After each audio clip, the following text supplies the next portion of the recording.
একটা ছবি শ্যুট করতে এসেছিলেন। তো আমাদের ডাকলেন।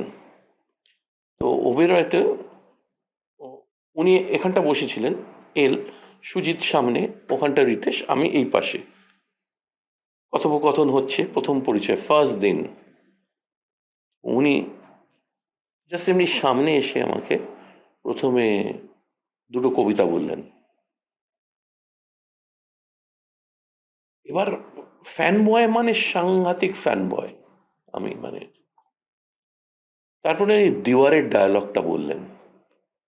হ্যাঁ, যে অ্যানালজি, মানে মধুশালা থেকে কবিতা বললেন। হ্যাঁ, মধুশালা হ্যাঁ, থেকে। বুদ্ধম শরণম গচ্ছামি, মানে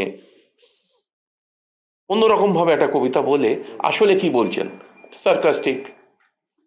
তারপরে দেওয়ারের ওই সিনটা। এবার তুমি আমার অবস্থা বলো।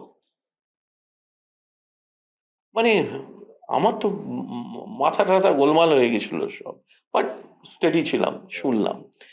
ওনার ডেপথ, পড়াশুনো, হিউমিলিটি সাংঘাতিক। মানে উনি সুপার, আমি বললাম না বিজয় ভার্মা, বললাম sir is Superman, is tremendous, tremendous.